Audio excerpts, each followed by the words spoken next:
तो पूरा सवाल समझ में जाएगा। ये अपने अध्याय 9 के चल रहे हैं, है ना। उदाहरण कौन सा नंबर का उदाहरण है? 6 नंबर का, है ना। अब यहाँ पर ऐसा दिया है कि एक तो हो गया बहुमंजिल इमारत, मतलब जिसमें 1 मंजिल 2 मंजिल 3 मंजिल कितनी भी हो सकती है वो, है ना। और इसके सामने एक भवन है, ठीक। इमारत और भवन दोनों एक ही आधार पर खड़े रहेंगे। फिर इन्होंने ये दिया है यहाँ पर, यहाँ से कहाँ से देख रहे हैं? उस बहुमंजिल इमारत, है ना, यह बहुमंजिल भवन के कहाँ से देखने पर? शिखर से।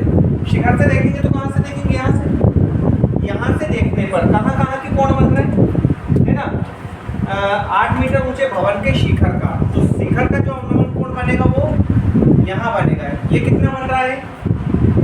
ये बन रहा है 30 डिग्री, ठीक है। और यहीं से देखने पर इस भवन के तल का अवनमन कोण ये कितने डिग्री बन रहा है?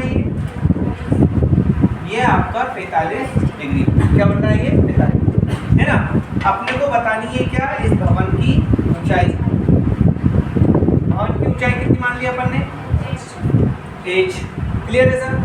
और यहाँ ये जो आधार है, सॉरी आधार नहीं, ये जो भवन है इसकी ऊंचाई कितनी दे रखी है? 8 मीटर। कितना दे रखा है? इस बहुमंजिल भवन के सामने ये 8 मीटर ऊंचा एक भवन है, ठीक। यहाँ पर अपन ऐसा करते हैं, यहाँ एक लाइन ड्रॉ कर लेते हैं, ठीक। मुझे बताओ ये कोण कितना होगा? Very good. कितना होगा? 45 डिग्री। और ये कितना होगा? 30 डिग्री। इन कोणों को लिखना पड़ेगा अपने को, है ना। और कैसे हुआ ये कोण? एकांतर कोण से कैसे हो जाएंगे? बराबर। चलिए अब बात करें यहाँ पर नामकरण की। अच्छा एक चीज और मान लो, इसे x मान लेते हैं। ये x होगा तो ये भी कितना होगा? x बराबर है ना, यहाँ से यहाँ तक का। नामकरण करें यहाँ से a b c d e और ये f।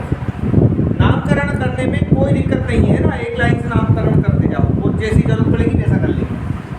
पहली लाइन जो अपने से पूछा गया था, माना कि बहुमंजिल भवन की ऊंचाई, बहुमंजिल भवन क्या? इसी बराबर कितना? h। मान लिया इतना। तथा एक चीज और क्या मानी है अपन ने? BC। BC बराबर 80 भी लिख सकते हैं, क्योंकि ये लेंथ और ये लेंथ आपस में कैसी है? बराबर। कितना मान लिया है अपन ने? बाकी सारी चीजें किससे लिखेंगे आप? चित्र से लिखेंगे। अब चित्र से यहाँ देखो आपका कि जो AB है ना, ये AB किसके बराबर है? CD के बराबर। ये जो AB है वो किसके बराबर है? CD के बराबर। अब अपने को क्या चाहिए? यहाँ से यहाँ तक चाहिए अपने को ED चाहिए। क्या चाहिए? इस ED को कैसे निकालेंगे? इस पूरे H में से इतना हिस्सा माइनस कर दो, है ना। तो ये हिस्सा कितना है? एक मिनट, ये अपने को लिख लेना चाहिए। AB बराबर CD बराबर कितना लिखना चाहिए था अपने को? 8 मीटर। अब क्या चाहिए अपने को? ये वाला हिस्सा, ED हिस्सा। तो ED हिस्सा कैसे निकलेगा? इस पूरे H में से माइनस क्या कर दें? 8 को माइनस कर दें। यहाँ से अगर पूरा कितना है? H। इस H में से कितना हिस्सा माइनस करेंगे? 8 को माइनस कर देंगे, तो ये ED वाला हिस्सा है। अब आपको कोण और बताना है। मैंने आपको पहले बता चुका हूँ कि जहाँ पर भी आपके अवनमन कोण बनेंगे वहाँ पर आपको कोण के मान क्या करना पड़ेंगे? लिखने पड़ेंगे। कब? जब आपके अवनमन कोण बनते हैं। अन्यथा की स्थिति में अपन कोण नहीं लिखते, डायरेक्ट ले लेते। तो यहाँ देखो जरा, इसके लिए बात करें PEF कोण क्या? ये कोण बराबर क्या हो जाएगा? CBE कोण, है ना, बराबर कितना? 45 डिग्री। इसी प्रकार कोण AEF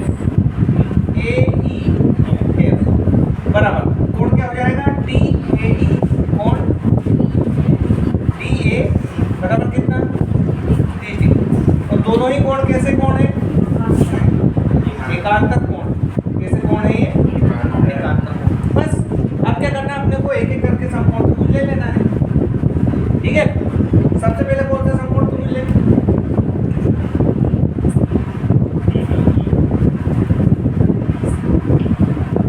छोटा वाला बड़ा वाला कौन सा लेना चाहो, ऊपर वाला ADE में क्या ले लें, है ना, क्या लगाएं, ये आधार और ये क्या लंब, क्या लगा दें, tan थीटा। इसका लंब क्या होगा, ED बटे आधार क्या, AD। तो ये tan थीटा कितना, बराबर ED कितना निकला था, h माइनस 8 बटे क्या लिखा हुआ है, AD कितना, ये x कैसे आया, ये आ रहा समझ में, इसको अपन x मान लेंगे, 33 का मान 1 बटे √3 बराबर h माइनस 8 बटे x। यहाँ से x का मान निकाल लो, इसका मान निकालें, है ना, फिर गुणा करेंगे तो यह जाएगा √3 कोष्टक के अंदर h माइनस 8। इसे क्या नाम दे दिया अपन ने, एक नाम दे दिया। अब पुनः समकोण त्रिभुज, अब कौन सा लेने, बड़ा वाला BC, एक यहाँ 90 का बन रहा था क्या, BCE में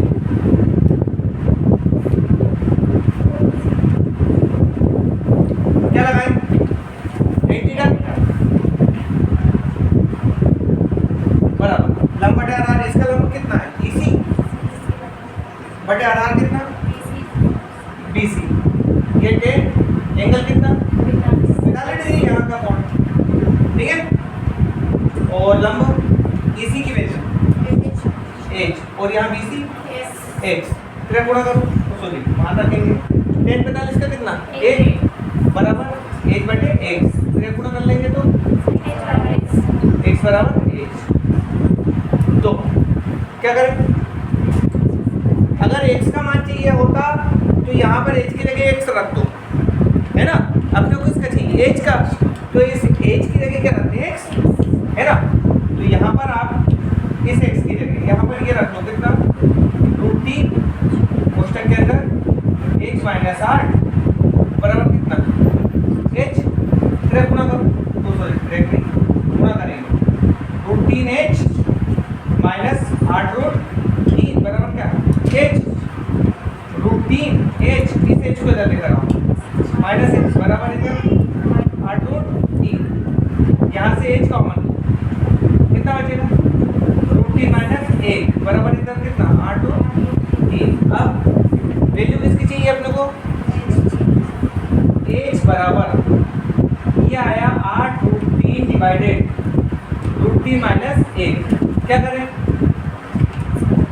मैंने आपको बोला जब भी हर का पलट, जब कभी भी ये रूट वाली संख्या नीचे मिल जाए तो अपने को क्या करना होता है, तो यहाँ पर हर का परिवर्तन करेंगे तो क्या बनेगा, √3 प्लस 1 बटे √3 प्लस 1, तो 1 बराबर ये 8√3 और यहाँ कितना, √3 प्लस 1, यहाँ पर क्या आएगा, √3 का स्क्वायर माइनस 1 का स्क्वायर। कैसे आएगा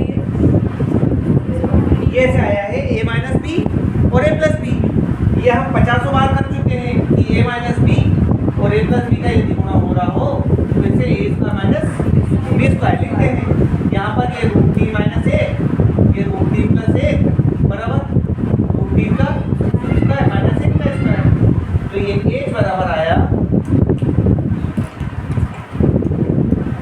h बराबर आया 8√3 प्लस 1 बटे ये 3 माइनस 1 कितना हो जाएगा, 2, 1 बराबर इसको काट लो 4 √3 और ये कितना, √3 प्लस 1, चाहो तो गुणा कर लो, √3 का √3 को गुणा होगा तो 3 चुको 12 प्लस 4√3 यस।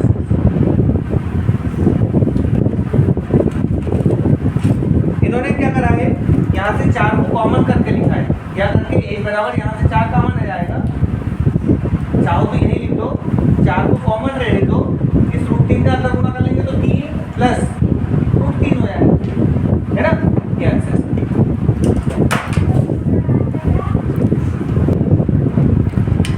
अगले सवाल में आपको ऐसा दिया हुआ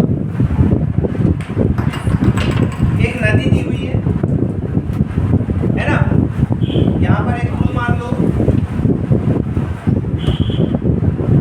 ऐसा, और पुल के दो किनारों के अवनमन कोण, उन्नयन के क्या अवनमन है ना, तो अवनमन अपने को यहाँ इस तरीके से बनाना पड़ेगा, ठीक है, एक ये और एक ये। अब इसकी जो पुल की ऊंचाई दे रखी है वो कितनी दे रखी है, 3 मीटर। ध्यान रखना ये बीचों बीच नहीं है ये ऊंचाई, क्यों नहीं है, क्योंकि अपना एक एंगल छोटा और एक एंगल बड़ा, तो ये यहाँ पर 30 होगा और यहाँ पर कितना होगा 45। अपने को बताना है नदी की चौड़ाई, है ना, तो नदी की चौड़ाई अपने को दो हिस्सों में ज्ञात करनी पड़ेगी, एक को तो मान लिया x और एक को मान लिया y।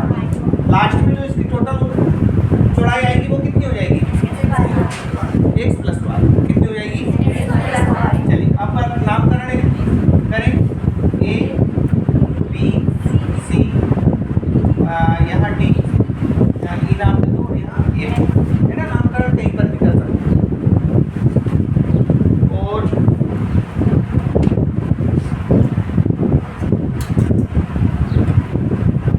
चलिए यहाँ समझना, माना कि नदी की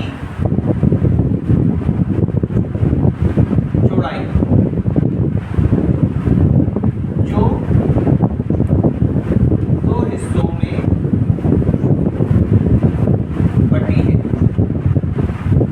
x व y, ये मान लिया, मतलब एक हिस्से को अपन ने x माना है, दूसरे हिस्से को y, अतः कुल चौड़ाई कितनी होगी, x प्लस y होगी कि नहीं होगी, है ना।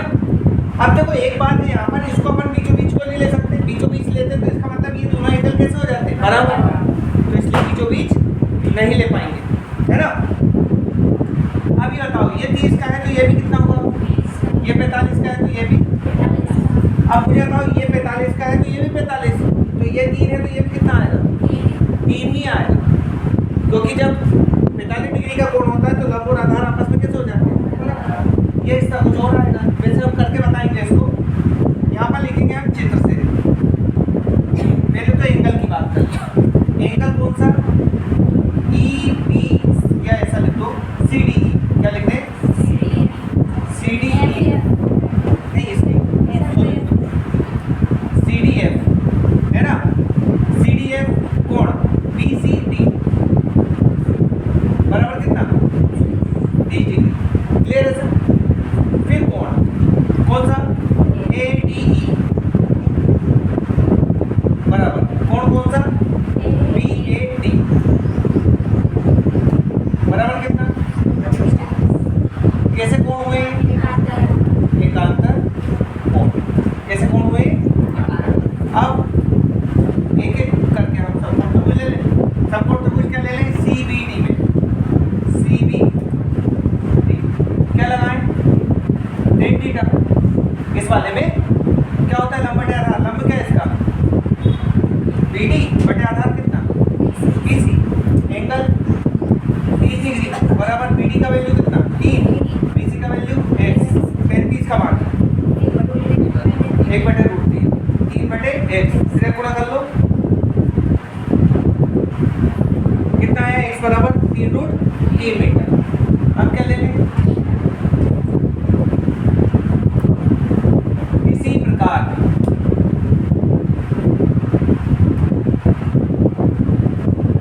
समकोण त्रिभुज, अब कौन सा ले लें, ए बी डी में, ए बी डी में क्या लगाएं, tan थीटा, लंब बटे आधार, लंब क्या बी डी बटे आधार कितना ए बी, tan यहाँ पर कितना लगाएं 45 बराबर, ये कितना 3 और ये कितना y, tan 45 का मान 1, तो 1/1 रख देंगे, 3/y, फिर गुणा करो y बराबर 3 मीटर, अतः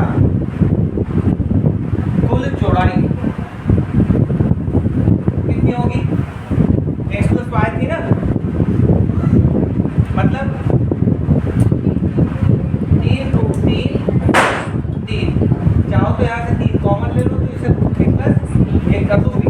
गया ऐसे